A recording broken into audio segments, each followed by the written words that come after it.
the thing that I definitely wanted to do today, well, want is a strong word. Want is a very strong word, because I never want to see Prager U. However, Prager U, a couple days ago, I was actually going to stream this the day that it released, because I happened to see it and I was planning on streaming, and then my sister came into town, so I ended up spending some time with her, which was nice. But Prager U has bad trans takes, which, for anyone who knows Prager U, is not that surprising. And for anyone who doesn't know Prager U, it is basically just like a massive conservative think tank that pretends to be a university and makes really, really badly argued videos.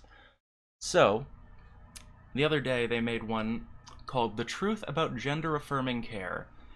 And I have only seen like the first 15 seconds of this. I wanted to watch it for the first time on stream. And we're gonna go through and talk about this video. It's even just like the first few seconds of it are fucking insane. Absolutely fucking insane. And I'm sure it only gets worse as we go through it. So we'll start it together right now. If I told you that I advocate for the chemical castration, sterilization, and physical mutilation of children and young adults, anyone under the legal age of consent, my guess is that you would consider me a crazy person, a monster, or worse. Yeah, kind of. Generally, unless you have some kind of reason for thinking that that's something that you should do, yeah, probably. I would not advise just randomly chemically castrating children, unless those children are trans and are under the supervision of medical professionals, and their medical professionals have decided that that is what's best for them. This is, of course, leaving aside the fact that this does not happen. Even in the best, like, even in the most severe scenarios, this does not happen for children. Not in the slightest. So already we're working on a very false, like, set of circumstances here, where we are talking about the Physical mutilation chemical castration, sterilization, and physical mutilation of children and young adults. Okay, for one, children and young adults are two very different groups, and here they are being lumped together, because young adults are, wouldn't you know it, adults. And so they kind of fall into a slightly different category than children, who are notably not adults. So already we're talking about chemical castration, sterilization, and physical mutilation of children and young adults. None of those things happen to children, trans children, except in like the most extreme possible circumstances, and even then, these are inflammatory ways of saying them. And young adults, by the conservatives, like what they say, which is just like, oh, we just want, like, adults can do whatever they want, we just don't want this being done to children. Well, young adults are adults, and if they're making that decision and their doctors are going along with that decision, then what's their problem with it? That seems to kind of give away the game. Like, the conservatives, when they say that they're trying to protect children from something, it actually is really just a cover for them saying that they want to protect everybody from that thing, and they're using children as a scapegoat to do that. Of course, protect is a strong word when what they actually mean is that they want to keep people from getting necessary medical care. But, you know, I mean, they still have a couple euphemisms they have to use, because if they were just actively calling for the extermination of trans people like most of them want, and they might have a little bit of a harder time getting advertisers. Anyone under the legal age of consent, my guess. Also, young adults and then anyone under the legal age of consent, which young adults, by definition, would not be under the legal age of consent because they would be adults. Guess is that you would consider me a crazy person, a monster, or worse. But that's exactly what activists, medical professionals, and progressives who promote and defend gender-affirming care do advocate. No, that is not in fact true. For adults, yeah, those things can certainly be worthwhile options to explore. A lot of the procedures that people will undergo in order to feel more comfortable in their bodies as they receive gender affirming care will lead to infertility, things like that. Also, physical changes to your body that in some cases cannot be reversed, in other cases kind of can. It depends on specifically what you're talking about. But what we have with children is not, in fact, these big permanent changes. Nothing like that at all. In fact, what we actually want for children, as the trans community, is for children to have the option, if they are already questioning their gender identity before they start puberty, to be able to get on something called puberty blockers, which are things that have been used for a long, long time, not just with trans people, very often with people with hormonal imbalances, things like that, where they're going to start puberty earlier than they should. These are things that they can take in order to delay that puberty so that they kind of develop at a more normal rate. But all this does is it stops you from going into puberty if you haven't already. So what these people are actually fighting against for children is just the idea that a child who is already incongruent with their gender identity, like before they've even gone into puberty, they just want to force them to go through the puberty of their sex assigned at birth, and then have to deal with it later. And of course, what that ultimately boils down to in their world is not being able to do anything about it at all, because they really want to get rid of all gender affirming care. They want to make all of it more difficult to get.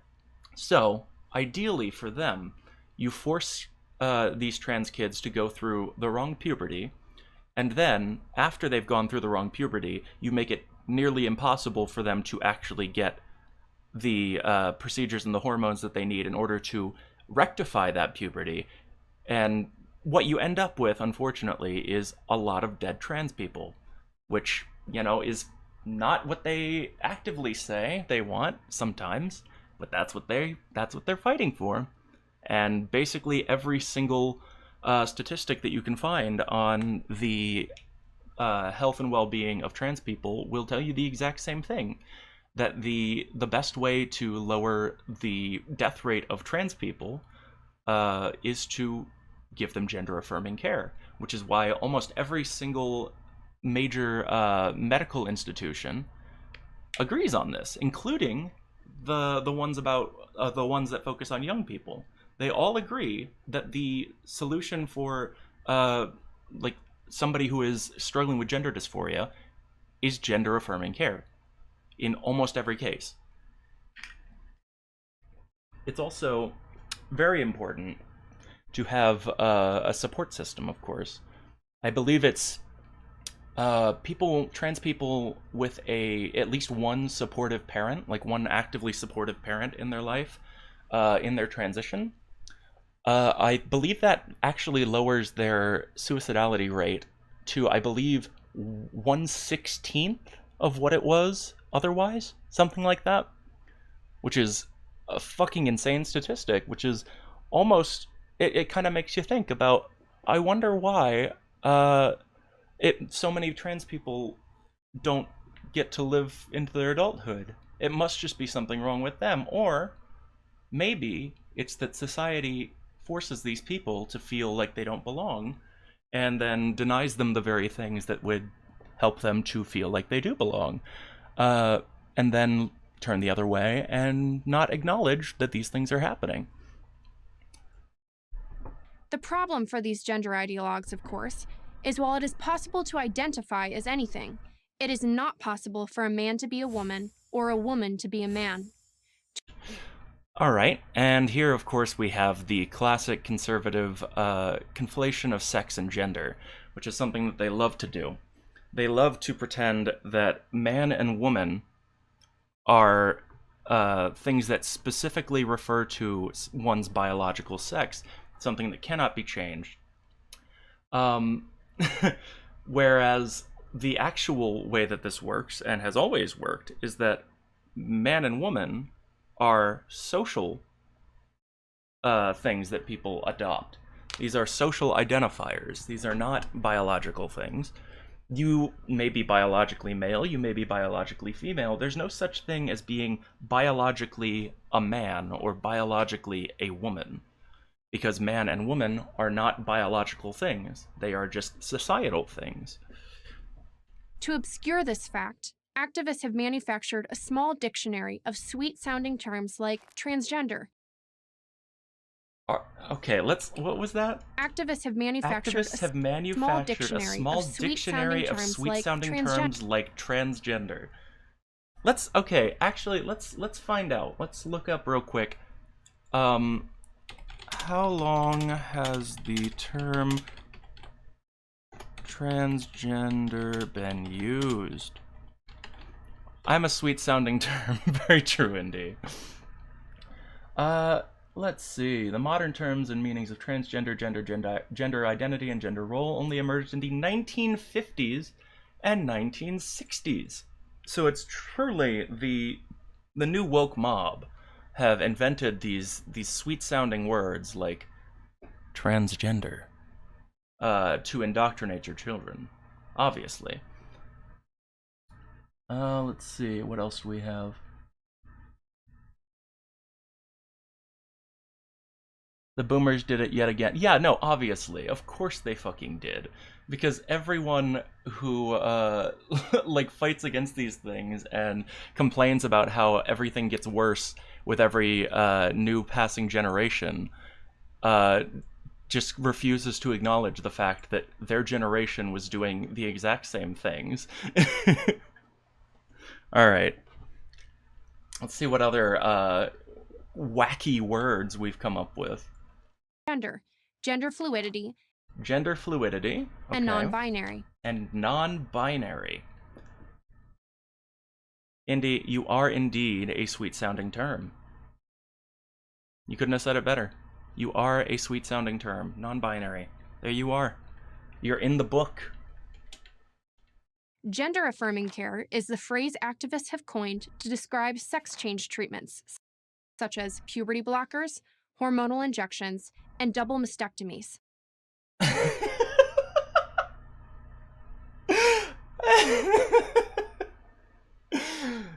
Okay. So gender-affirming care refers to sex change treatments, such as puberty blockers, which is not in any way a sex change treatment, has been used for many years without any connection to trans people, was never seen as anything strange before that, never ever seen as a sex change treatment until the conservatives decided that it was one, are completely reversible.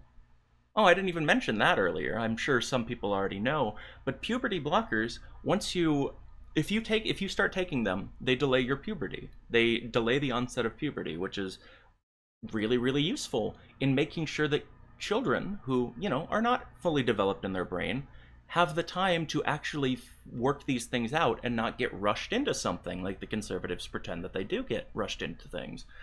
So instead of, oh, wow, you're about to hit puberty, better get you on hormones and get everything done now, we might as well just go ahead with the surgery, which does not happen. Instead, they get put on puberty blockers. In some cases, if they're lucky, they get put on puberty blockers.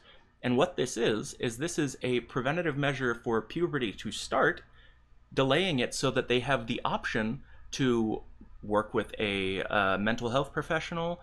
And, oh, I will not be able to stay, but I wish you luck. Thank you, Indy. I really, I love that I am doing my first foray into politics, and my one and only mod is not going to be here. I'm sure nothing will go wrong with that, and that's fine. I love you. Have some fun. Okay, so puberty blockers, not only have they been used forever, when you go off of them, I will keep you on but muted. Thank you, Indy. When you go off of puberty blockers, say you are working with a medical professional, you are seeking psychiatric care, you're trying to figure out, make sure that this is true. Like, say you have someone who is assigned male at birth, and they think that they might be a woman, and they are about to be going into puberty. They start talking to a physician, and the physician decides, yeah, no, it seems like you might not be a man.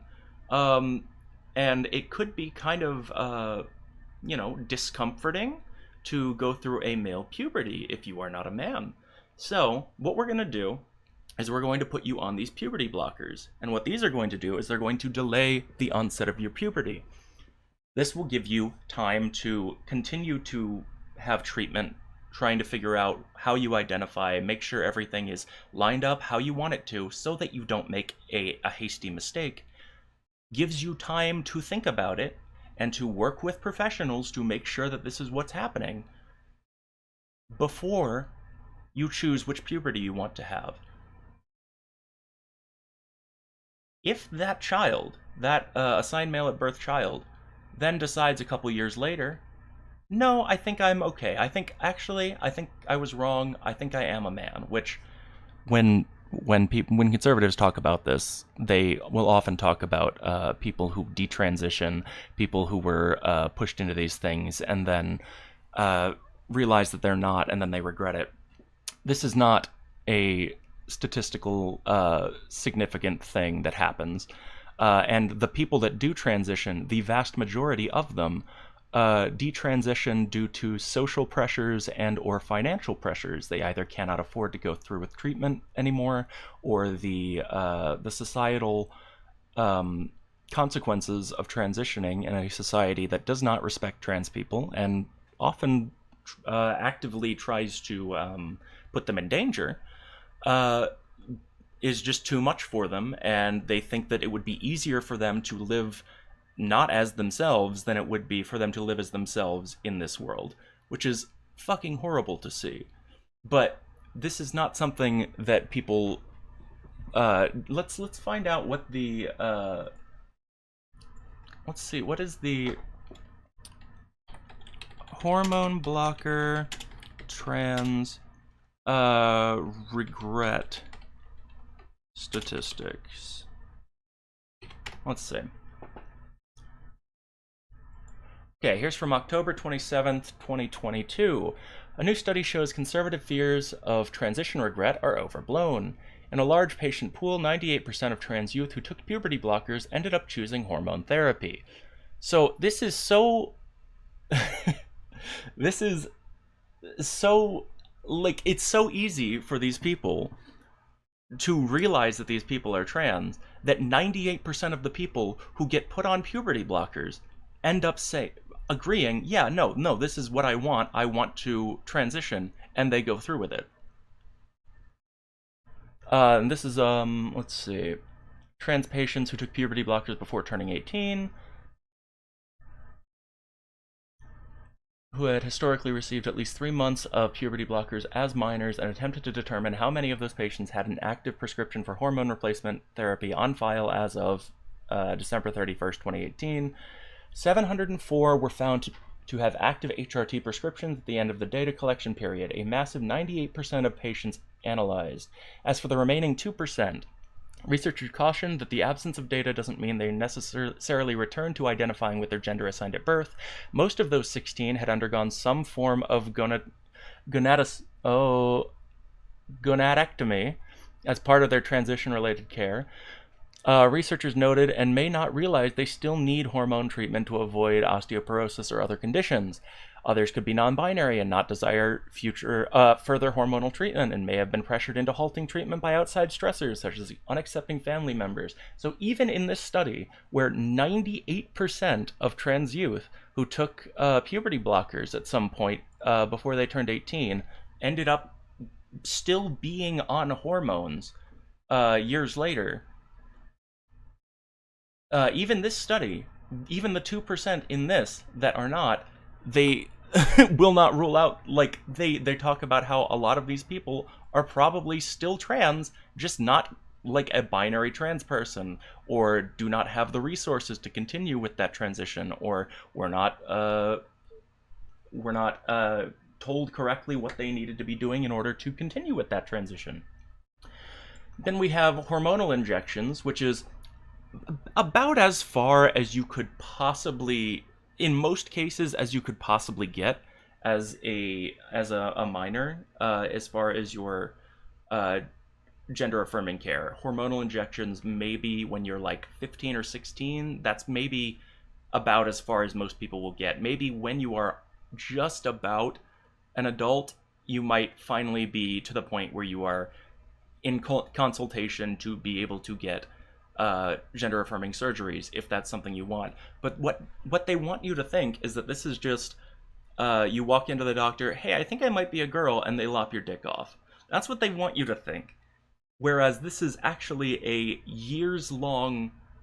uh, a years long process, surveyed by medical professionals the entire time, only done with the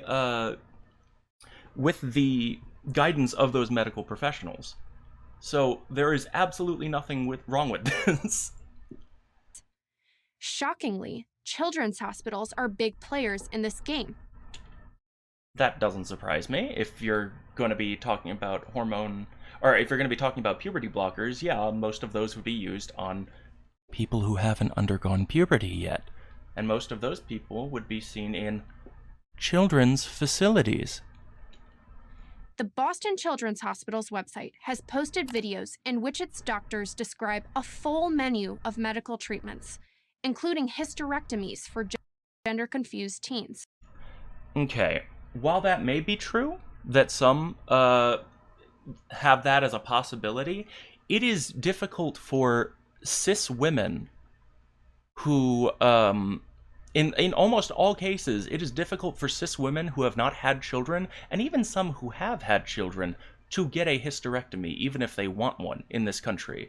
The idea that somebody is walking in to a doctor's office and saying, hey, I think I might be trans, and they're like, okay, we'll just scoop out the uterus, is fucking laughable. Because, like, I've known people who are in their 20s and don't want kids and don't want to have a uterus. Cis women who are just like, yeah, no, this is fucking horrible. I know I don't want kids. I know I don't want any of this. And even people who have tried to get a hysterectomy and they just can't because people won't do it. So the idea that these doctors are recommending a hysterectomy for a child seeking gender affirming care is ridiculous.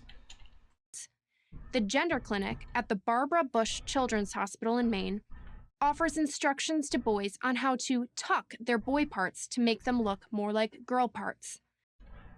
Yeah, that makes sense. That's something that you can do to help to alleviate gender dysphoria.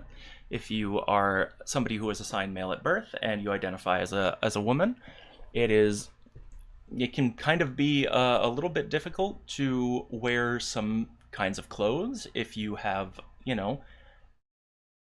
a dick. So, if you want to feel a little bit more confident in your feminine clothes and not, have a bulge in those feminine clothes, which most conservatives at this point would probably consider to be grooming, just having a bulge as a woman. Yeah, tucking is something you can do. And it's not like they are instructing these people to do this. It's not like this is something you have to do. This is just them like, hey, this might help you in your mental state. This might make you feel more comfortable in your own body. You could try this, and here's how you do it. Here's how you do it safely. Here's how you make sure you don't hurt yourself. But they don't want that. They would rather these trans kids were hurting themselves. Yale University's Pediatric Gender Program Director has said she's medically assisted children as young as 3 years old on their gender journey. Yeah, because what you'll learn about a lot of trans people who lived in like supportive environments, who were raised very supportive from a young age, a lot of them, their parents knew they were trans, or at least not really conforming to their gender that they were assigned at birth within the first few years of their life. Like, this is not a strange thing. It's the same thing where, like, people will like people will come out as gay and their parents will be like, yeah, no, I could probably have seen the signs, like that makes sense, like I could reasonably, if I had like thought about it, I could probably tell by the time you were like 3 years old. Does that mean that the parent is then sexualizing their child because being gay involves sex? No, it does not. What it means is that oftentimes these things will become clear long before they are seen by a medical professional.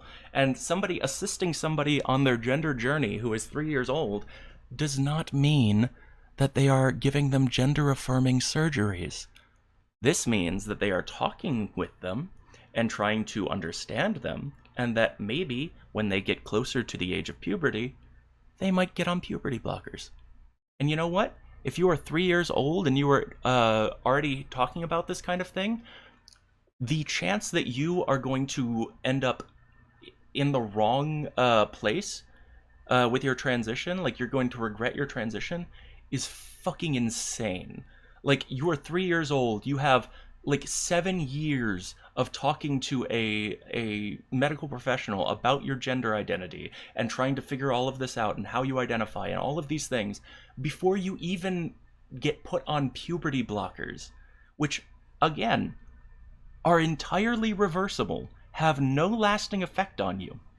If you go off of puberty blockers, you go into puberty that is concurrent with the your sex at birth, and your body catches right back up.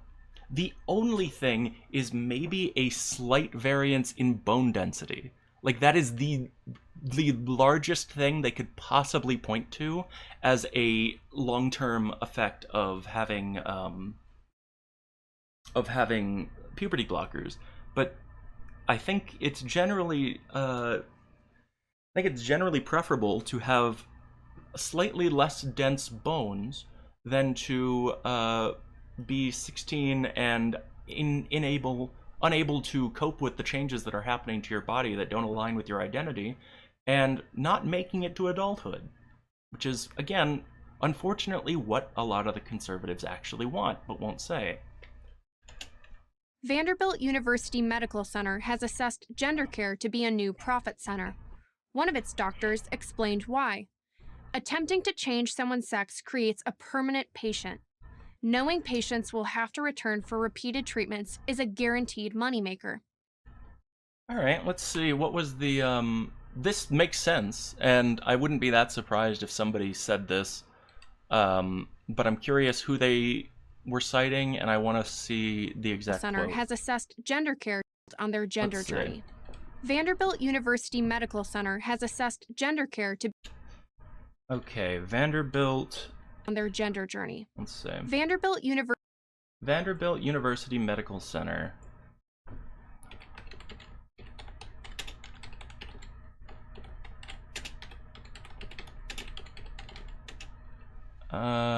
Let's see. Oop. There's no 6 in that word. Medical Center Transgender Care. Let's just do that. Profit.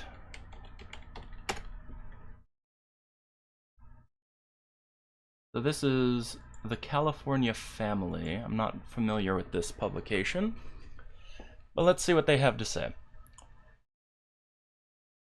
Last week, Daily Wire host Matt Walsh. Perfect. Okay, so we already have, this is coming from Matt Walsh, who I would be happy to watch a video from at some point. You can pretty much write off anything that this guy has to say about trans people, but let's see what he has to say. Revealing disturbing findings from Vanderbilt University Medical Center's transgender clinic in Nashville.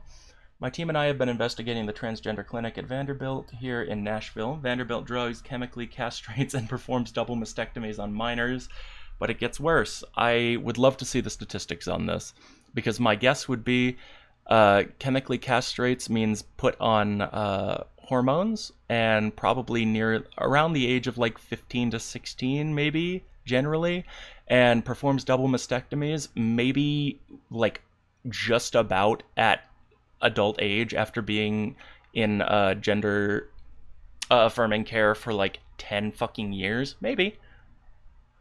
But again, these are decisions that are made between the patient, often their parents, and a medical professional, which Matt Walsh is not. All right, let's see.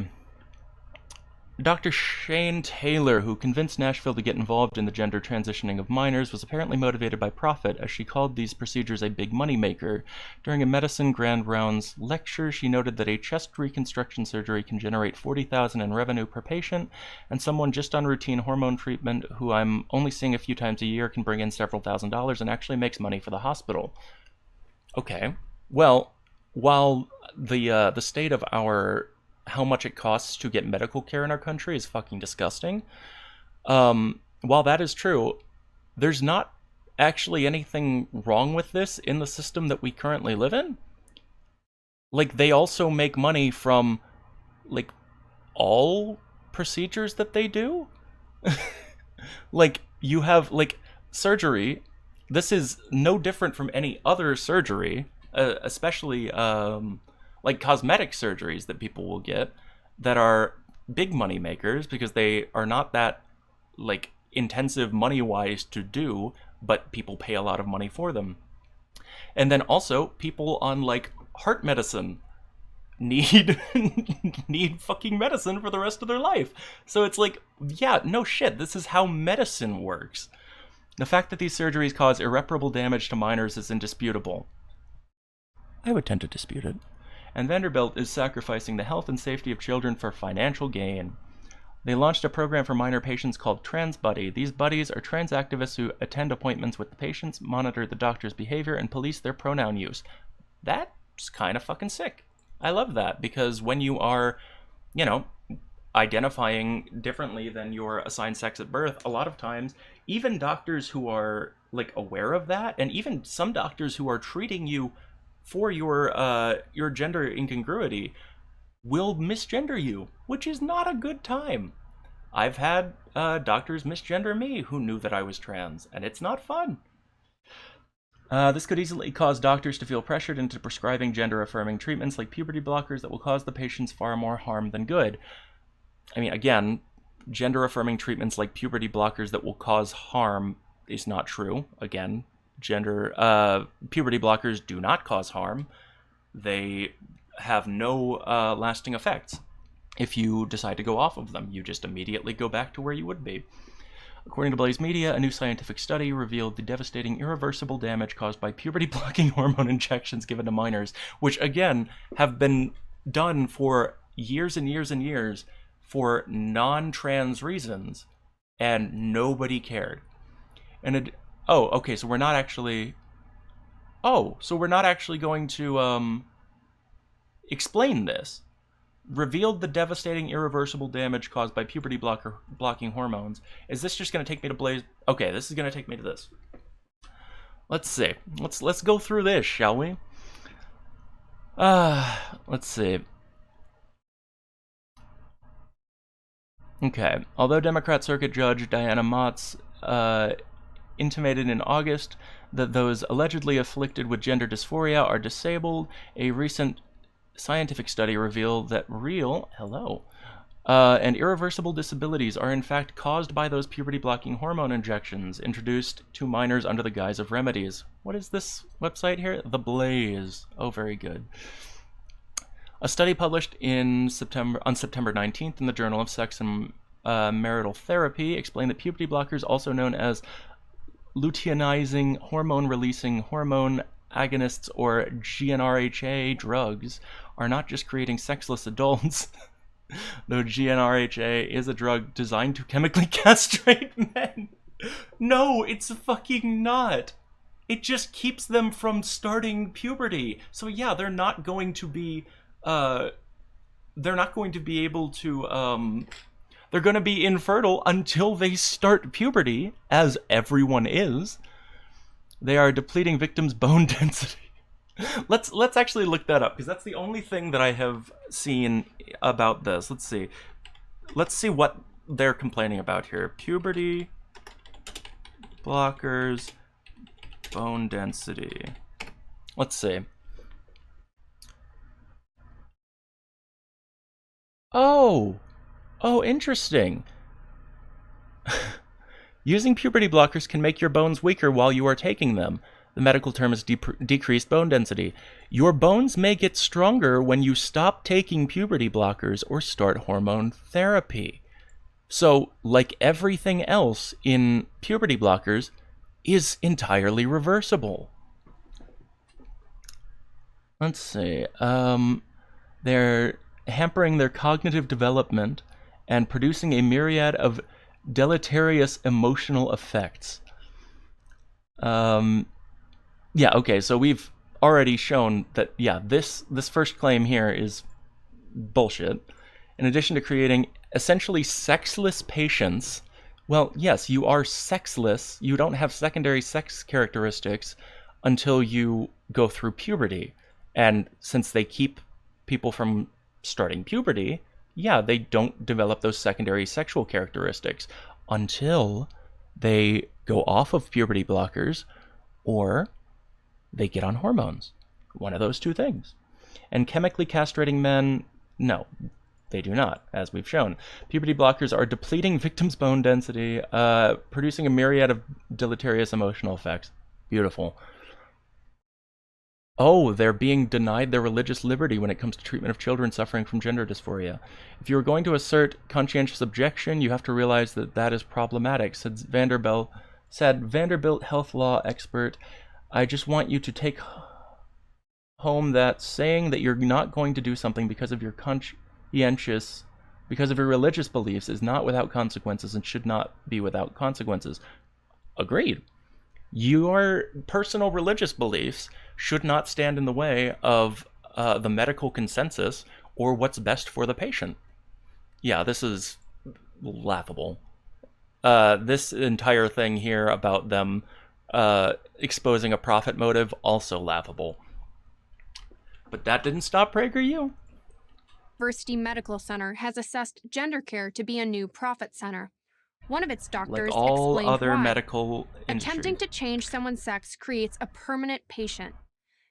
As does almost every single long-lasting condition. Knowing patients will have to return for repeated treatments is a guaranteed moneymaker.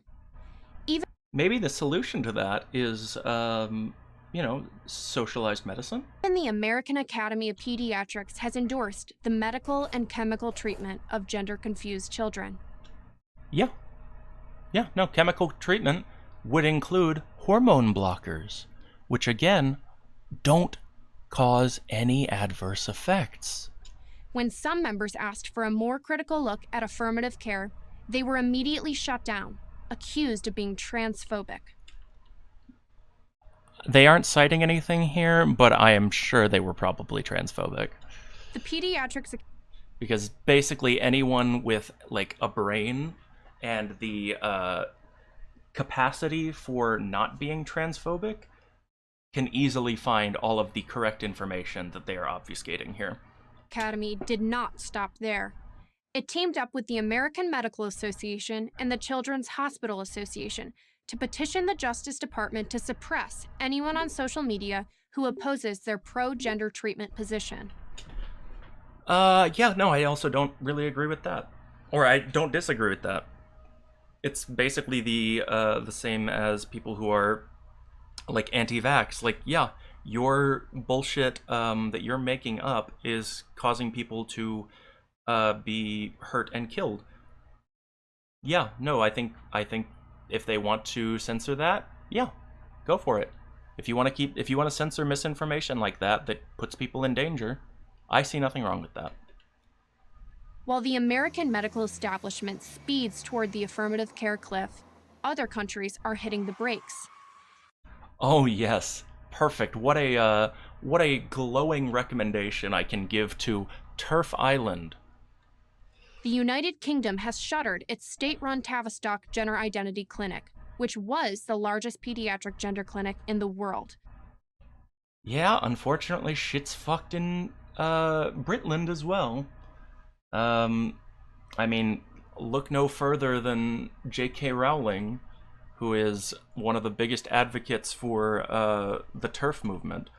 Let's see, UK trans healthcare.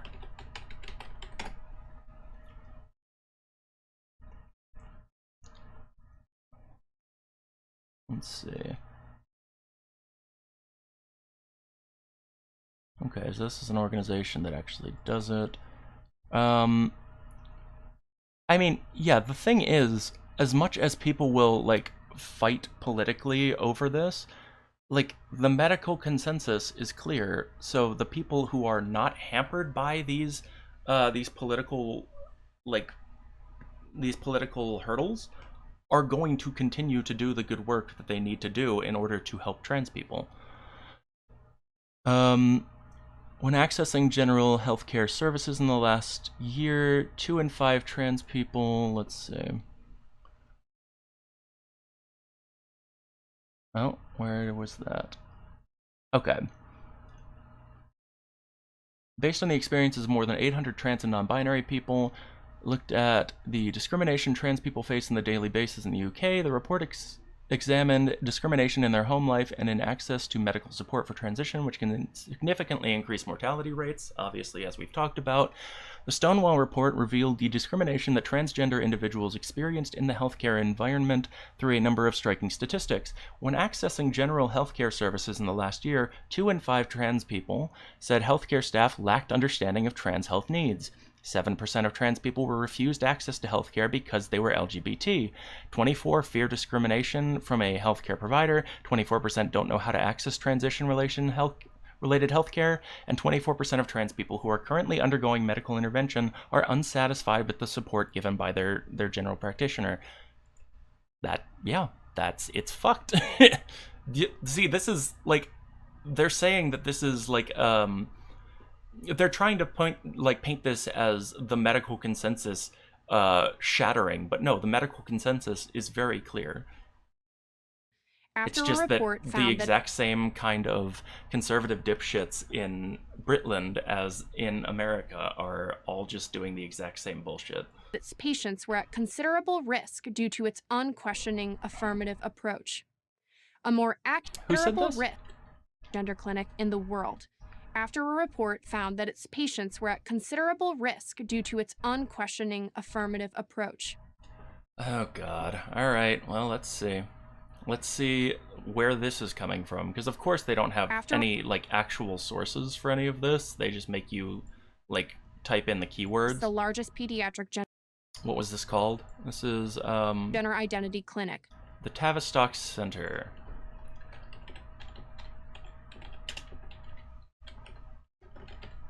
And what was the wording here? Found that its patients were at considerable risk. Considerable risk. Let's see.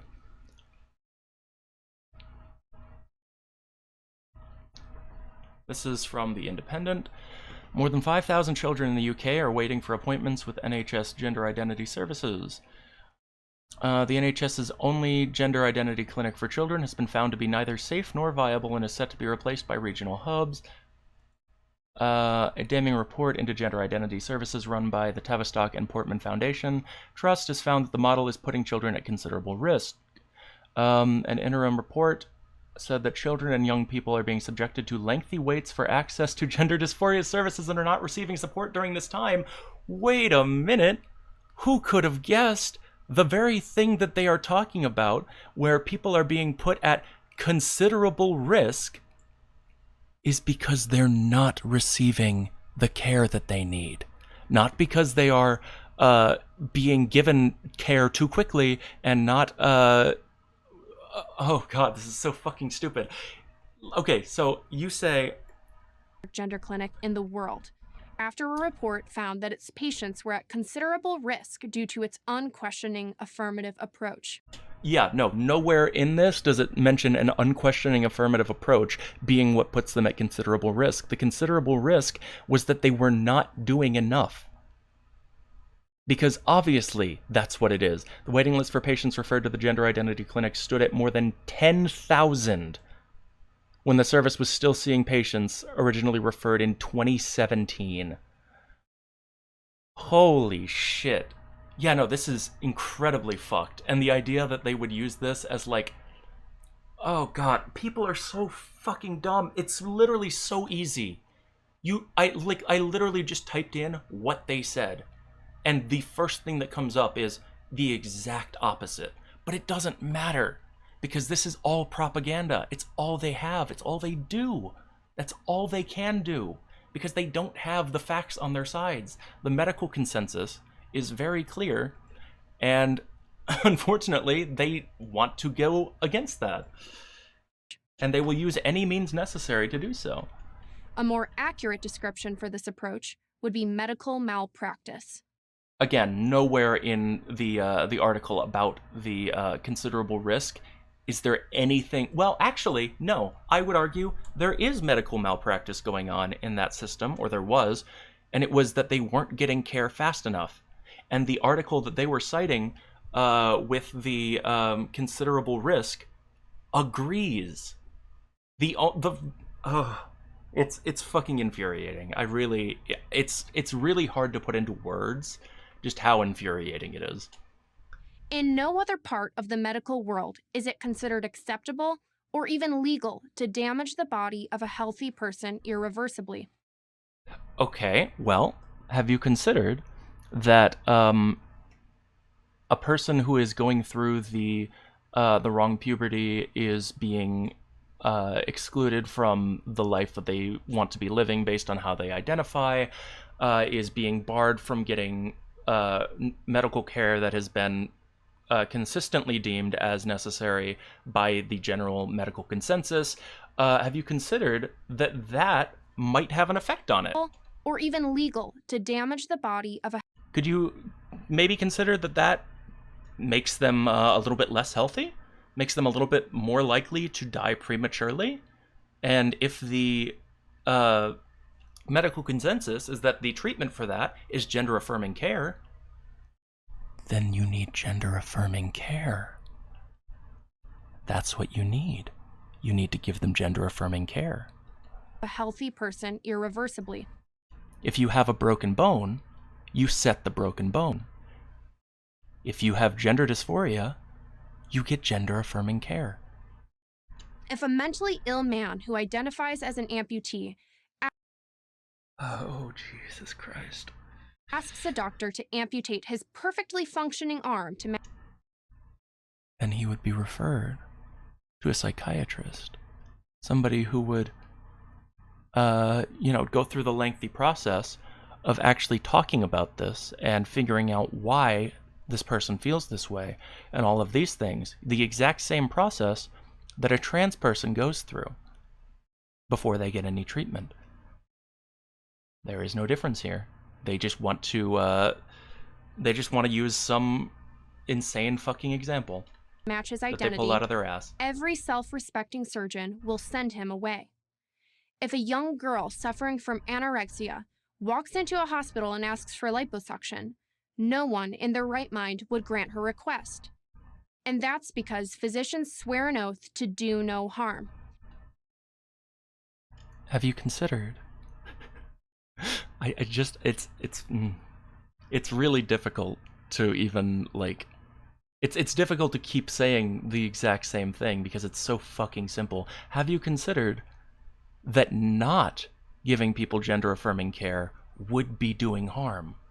Have you considered that every piece of data that we have about trans people and their well-being supports that idea? Have you considered that every piece of data that we have on trans people and their well-being supports the idea that the care that they do get reduces their harm? Of course you haven't considered that. To preserve and protect and heal a person's body as best as they can, in spite of any delusions the person may be experiencing. Okay, yeah, no problem with that. And yet doctors violate that oath every time they promote gender-affirming care. Note that they did not specify gender-affirming care for children. Because that's just what they hide behind. They don't want anyone to have access to this. As you can see in a lot of the states who started by banning anything gender-affirming for minors and have now started moving on. I believe it's Oklahoma is currently trying to ban gender-affirming care for everyone, not just for adults, or not just for children. It's almost like that was never actually their goal, to protect the kids. It was almost like their goal the entire time is just to hurt the trans people. Makes you think. Their motives, no matter how compassionate they might sound, are not relevant. Their motives, no matter how compassionate, are not relevant. That... I feel like it would take like an hour just to break down everything wrong with this sentiment right here. The idea that teenagers, let alone small children, are capable of making such life-altering decisions is not only brand new, it's absurd. Instead, we should stick with what we've had for, millennium, which is generally parents deciding what life-altering decisions should be done to their children, such as circumcision, which has no actual medical necessity at all, and is just done because people don't fucking think about it. It is literally what they were talking about earlier with the person getting their perfectly healthy arms removed. It's literally just that, except it's the parents deciding to do it to their children. And nobody bats an eye. Nobody bats an eye because it's normalized. But this is something that they can use in their culture war. This is something that they can use to put more people in danger. So they do. And of course they start with the kids, because that's the easiest way that they can frame it. Oh, these poor kids are being manipulated and abused by the people who are helping them. And then once they get rid of that, of course, then they go after the adults with the exact same arguments, just slightly tweaked. Just a little bit of well, now that we've gotten rid of some trans healthcare, what's the problem with getting rid of just like a little more? Just like what if maybe anyone under the age of 25, because your brain isn't done developing until you're 25, so it would really be irresponsible for an adult under the age of 25 to get any sort of trans gender-affirming surgeries or treatment at all. It would really just be very irresponsible. And then, I mean, at that point, really, these people, they're just mutilating themselves, and it's so sad to see them mutilating themselves. I follow Men76. Hello, welcome to the stream. What was I saying? Yeah, no, it's really, as the screen says, it's absurd. It's fucking absurd. They don't actually care about kids. All they care about is hurting marginalized groups. That's all they've ever cared about. Everything that the conservatives do are based on that. A society that allows them to do so is deeply broken. So, how do we put an end to this horror? Unfortunately, you've started to, with, a lot of people in government who have been lobbying for the end of trans healthcare. Love that. Let's see what your suggestion is. First, we need to stop going along with the language games gender ideologues want us to play. The only people who are using language in a way that it is not meant to be used are the conservatives who are conflating gender and sex, because they are the ones who do this, and it has always been wrong. Let's figure out when the delineation between gender and sex. How old is the... Oh god, I can't spell. Gender and sex. There's little general agreement among archaeologists about what can be accurately stated about gender identities, roles, and processes in the early human societies between 40,000 and 4,000 years before the present. Let's just see. Gender and sex distinction.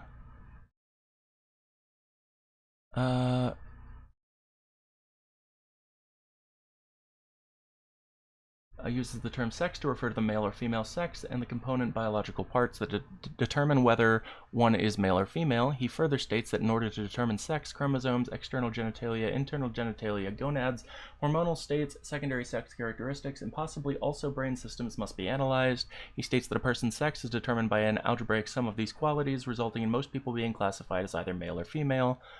Okay, so this is... Oh, yeah, this is specifically about sex. Then we have gender. The Oxford Dictionary, gender is defined as, in a modern and especially feminist use, a euphemism for the sex of a human being, often intended to emphasize the social and cultural as opposed to the biological distinctions between the sexes, with the earliest examples cited being from 1963. The American Heritage Dictionary states that gender may be defined by identity as neither entirely female nor entirely male. So the Oxford English Dictionary, since 1963, has been clearly delineating the difference between gender and sex.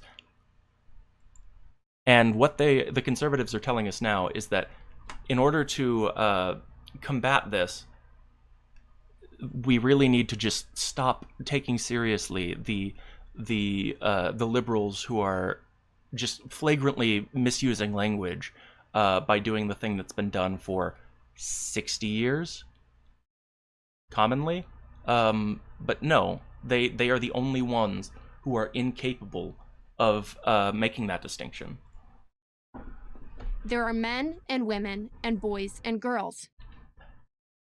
And there are also people who are intersex, who don't fit the entire slate of features for either. Oftentimes, these people are, just like the conservatives are saying that the trans people are being having done to them. Oftentimes, these people who are intersex, who have any sort of physical characteristics that distinguish them from either being explicitly male or explicitly female, are mutilated immediately. Sometimes with the consent of the parents, sometimes not with the consent of the parents. But you know what that doesn't happen with? Is trans kids. Because everything that gets done with trans kids is A, reversible, B, done after years of consultation, and C, not mutilating them. And is in fact the way that every single major medical institution prescribes these issues be dealt with.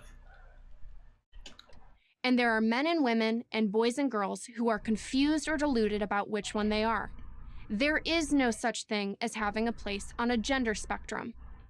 Which is obviously incorrect. I mean, you can very clearly delineate a sexual spectrum, even if all we had were just male and female, and there was no possibility of an intersex person.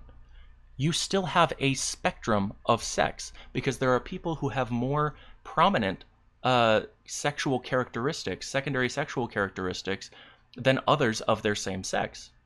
So, yeah, a guy who is a cis man who has more like body hair, that is a secondary sexual characteristic. They would be more sexually male than somebody with less body hair. It's very easy to see. In the same way, somebody who is on the gender spectrum, even somebody who is even in a world where we don't have anything in between and you can only be a man or a woman, there are men who are more feminine and there are women who are more masculine. They still exist on a spectrum. All they want to do is pretend that the tiny little bit here in the middle of this spectrum doesn't exist and cannot be crossed. So what you would call like a masculine woman is like here, and what you would call a feminine man is like here, and nothing exists in between. There's no way to go from one to the other. You're just trapped, and there's nothing you can do about it. That's what they want you to believe. It's a very like sad and deferential and submissive way of thinking about the world. Like the conservatives, they're just like they love the idea that like, yeah, no, there's absolutely nothing that I can do. Even if I wanted to do this, I can't. Even though there are ways to do it, there are medical ways to do it, there are ways that are the medical consensus to do it very simply. But no, they just want to believe that no, no, no, no, no, no, no. It's more simple than that. We can't possibly do that. It's not possible. With the rarest exceptions, we are born one of two sexes. With the rarest of exceptions. Let's see how rare these exceptions are. Intersex statistics. It is estimated that up to 1.7% of the population has an intersex trait, and that approximately 0.5% of people have clinically identifiable sexual or reproductive variations. So 1.7% of what's the U.S. population right now? Because I don't care about the rest of the world. U.S. population. Let's see. 331.9 million. So 331.9. Almost. And then we do that times 1.7%. That's 5.6 million people in this country with an intersex trait. And then if we even just want to go to the people who are clinically identifiable with sexual or reproductive variations, let's see, 0.5%, 1.659 million people just in the United States are clinically identifiable as having a sexual or reproductive variation and being intersex. Like the idea that this is something that is what was the word on she a used? Gender spectrum. With the rarest exceptions, With the we are rarest exceptions. The lowest end of that was 0.5%. That is not the rarest of exceptions. born one of two sexes, male or female. Sex is not assigned. It is an integral part of who we are, right from the moment of conception. Sex is assigned. It is assigned based on the sexual characteristics that are present, especially before DNA evidence could be used to determine such a thing. Even before that, especially, it was what does the doctor decide that this person is based on what they see? And especially with intersex people, a lot of times people will have people who are intersex, the doctor will just make a decision and will oftentimes perform some sort of what's the word I'm looking for? Some sort of surgery of some kind to make it more accurate to whatever they just arbitrarily decided that person was going to be. Because it's not the rarest of exceptions, and it is something that is assigned. This is true for horses, dolphins, and every other species in the animal kingdom. Well, you say that. I'm not that surprised you say that, and you don't realize that there are entire species that are hermaphroditic. Most snails have both male and female sexual characteristics, sexual organs simultaneously. Other animals like the clownfish will change sex spontaneously as it grows older. Same thing with parrotfish. I love the confidence, all the confidence of just like the most mediocre white man. Here, this person is. Yeah, no, obviously this is how it is. This is how it is with everything, and of course it's fucking not. It is also true for human beings. There is no such thing as gender affirming care. You cannot affirm something that does not exist. Okay, so now it's not just that gender and sex are the same thing. It's that gender doesn't exist. That's an interesting jump that they've made. Exist. What does exist is chemical castration, sterilization, and surgical mutilation.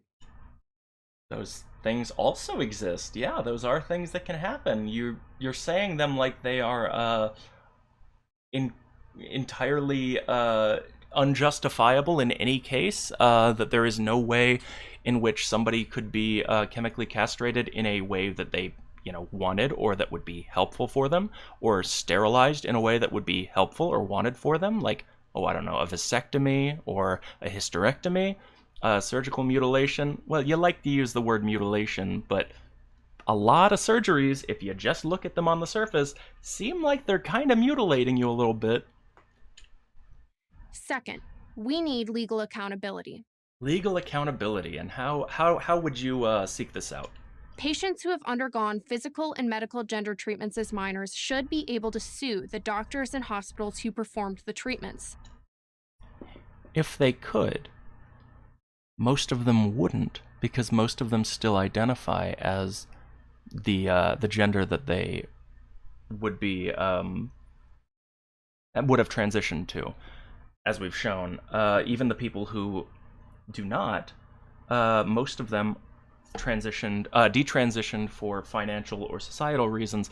Honestly, if this was the case, I could see a possibility that people who are trans but don't have the money to to continue treatment would then sue their doctors in order to get the money to continue treatment.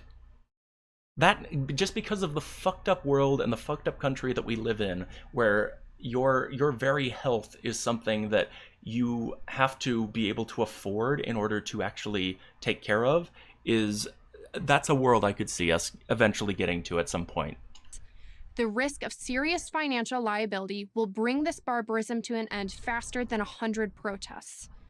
It won't, because as mentioned previously, the Hippocratic Oath to do no harm and the general medical consensus that this does not harm people, this in fact helps people, is going to be enough to make people who are doctors know that they are doing the right thing, even if there are possible financial consequences for it. People know, the doctors know what is right for people.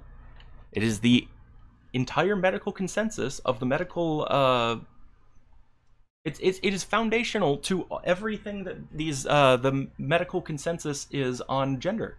Everything there, they all agree on this.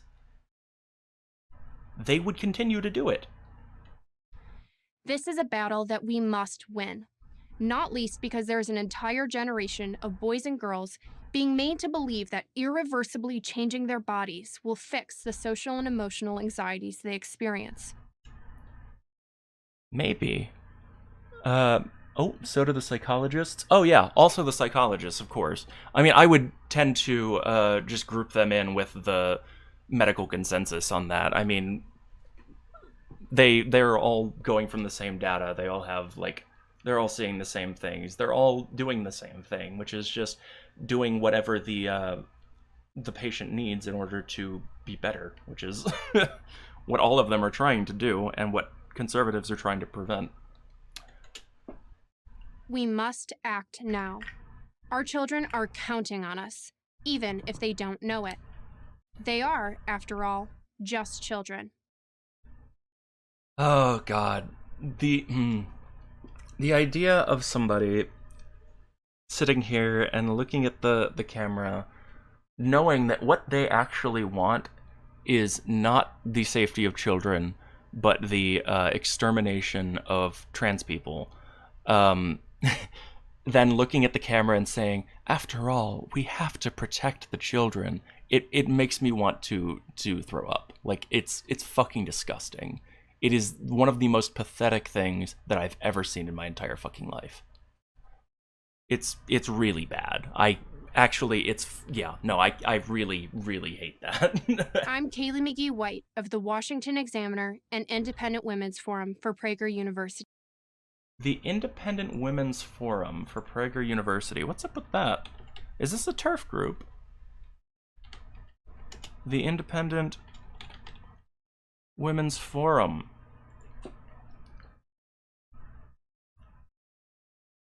Let's see. About. I hate when people put down the opinions of children. Yeah, it's shitty when people put down the opinions of children. It's kind of what they have to do, though, because as you've seen, like, as we see with basically every generation, people will shit on everything that the new generations do as if it's something new and stupid. And that's how they keep themselves going, is they keep deluding themselves that they must know better than the next generation. Let's see. What is this? No. About champion women? No. I want to know what you do. What's your deal? Independent Women's Forum is the leading national women's organization dedicated to developing and advancing policies that enhance people's... let's see. Independent Women's Forum. Also, side note, protecting the children is also the long-used justification for anti-Semitism. It certainly is. It is ultimately, that is the justification that basically anyone who wants to rid society of something will almost always start by framing it as protecting the children, because it's so easy to get people on board with something like that. The group advocates equity feminism, a term used by IWF author to distinguish traditional, classically liberal, humanistic feminism from gender feminism, which she claims opposes gender roles as well as patriarchy. So basically, second wave feminism instead of third wave feminism. We've kind of moved on from that. Hi, my dog has come to join me. According to Summers, the gender feminist view is the prevailing ideology among contemporary feminist philosophers and leaders, and thrives on the myth that American women are the oppressed second sex. Let's see, what else do they do? 300,000 American women with breast cancer might have died if U.S. healthcare included a government funded option. Okay, so they're against, actual government healthcare. Title IX enforcement. Let's see. Enforce the Title IX gender equality legislation. No person in the United States shall, on the basis of sex, be excluded from participation in, be denied the benefits of, or be subjected to discrimination. What is this about? Oh, okay, so they are against the enforcement of Title IX. Let's see. Yeah, I mean, none of this surprises me. This is, like, obviously everything that says about that organization that she is a part of just entirely lines up with who this person is, what her ideology is. It's all bad. It is bad all the way fucking down. And there is no justification for any of it. Thank you for watching this. Oh boy. Yeah, Prager U, it is where, like, it is just brain rotting. It is absolutely fucking brain rotting. Everything about it.